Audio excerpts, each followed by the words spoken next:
you happy heads and headettes. How you doing? I'm Joel Martin, and you've clicked into another episode of Help on the Way, Grateful Dead Guitar Instruction, or HOTWGDGI.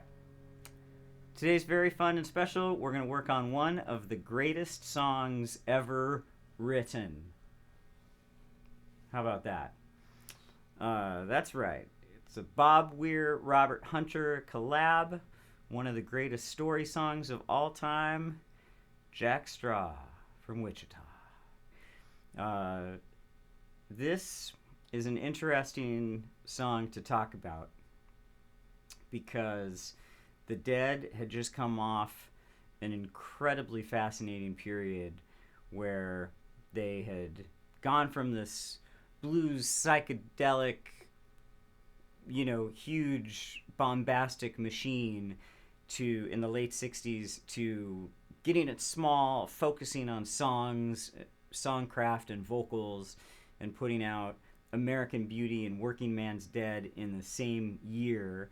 And when Jerry was asked at the end of 1970 what was next, he said the Dead were going to go right back into the studio and make another record, probably in spring 71.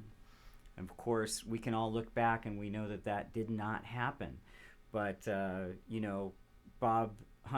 Robert Hunter has said in interviews that what he had in mind was that the band was going to work on another album in the vein of American Beauty and Working Man's Dead, and this would have been probably the crown jewel of Americana, because it would have featured Jack Straw, Tennessee Jed, Ramble on Rose, probably Wharf Rat, all these great songs about,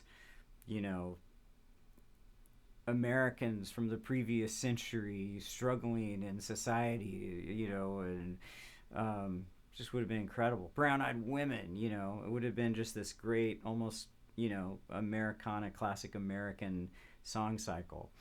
And they decided not to do that, and instead to make a live record and present these songs on a live record, which of course became one of the most incredible documents in rock and roll history, Europe 72. And, I gotta say, a lot of what I pull from for facts are from the wonderful, good old Grateful Dead cast, which is on dead.net. And it's just, if you're a Dead fan that likes crazy details, this is the way to go. It's just fantastic. And their whole last season was about Europe 72, and they kind of talk about how they brought these songs in and how they were written, what was happening. And so, the fact that the studio album got away from us and we never got those songs recorded in a studio environment is like a deep sadness for me. But then Europe 72 is incredible. And hearing about the Dead going on a big tour in Europe in 1972 during what they call the height of acid manufacturing in the world is really entertaining. This song made its live debut in October 71, and originally only Bob Weir was singing it. It took a few dates into the European tour for Jerry to come in as the second voice, as Shannon, the character Shannon, and then the rest is history. It's got such a beautiful progression. So even though this doesn't have like a real strong guitar statement to work on, the chord progression is just beautiful, and it's completely ambiguous. Really, it starts out and makes you think that you're in one place. All of a sudden you're in another, and you're veering around, and then it goes into a really good jam and soloing vehicle that's really fun. It's basically all around a key of E, And Jerry would always start out with something beautiful and melodic, like he'd come off this shape of E.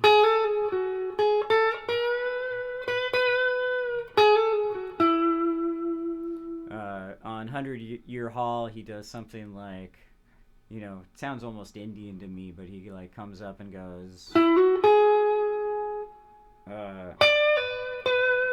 don't know, something like that. You know, he would kind of just mess around in that little area there off of that E shape.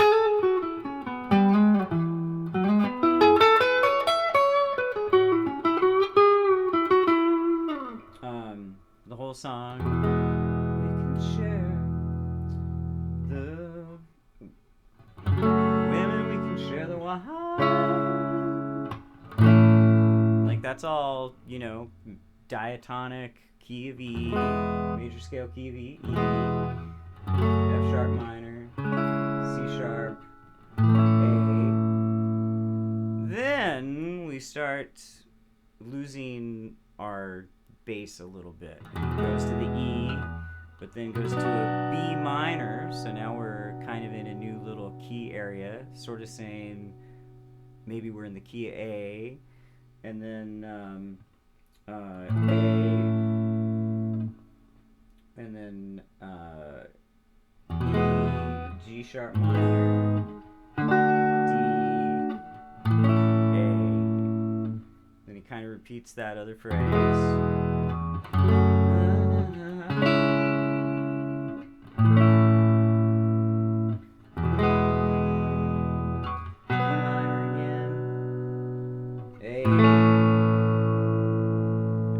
Instead of that real ambiguous phrase, he goes 1 5 4 E, and then puts in the groove. Bill grooves really hard, and they do this sort of sus7 to a 7 chord, suspended, meaning you're taking the E and suspending the third for a second, but I think it's Bob that's playing the main riff and doing the 7 here.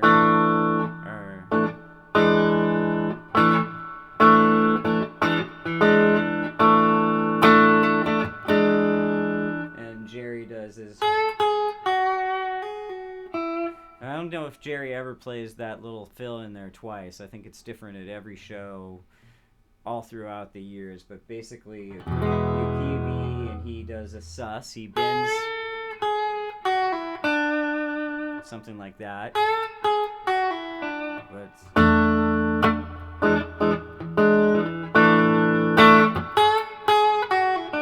you know, Bob will be, then he goes up to F sharp, and Bob's still doing the sus. And while Jerry's singing, he's still trying to get in the. I think that's why, because he's concentrating on singing, and so whenever he doesn't have a vocal phrase, then he goes in and tries to play as much of that phrase as he can. And so then that's it. And then you're into the jam vehicle, which is D, B minor, A,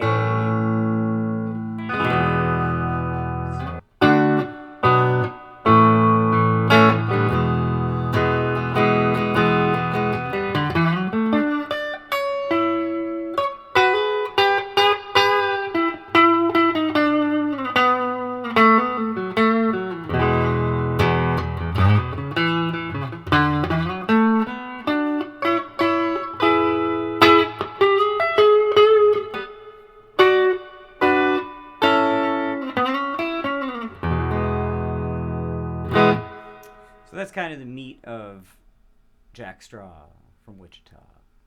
Cut his buddy down. Oh, it's so good. Okay, well, let's see. What are we? This was episode 9. 9 days. Hit subscribe. Tell me how you're enjoying this series. This has sure been a blast to do. And we're going to be going right up until August 1st for Jerry Garcia's 80th birthday celebration. And that, of course, starts the days between, which is the celebration of Jerry's life from August 1st through August 9th, his death date. And great music, great bands are happening all over the country to honor Jerry. My own band, Grateful to the Core, will be playing in Torrance at the End from 1 to 5 on August 6th. And it's just going to be a beautiful day of dancing and singing. So come out and have a good time with us. Thank you so much for watching these. I really appreciate it.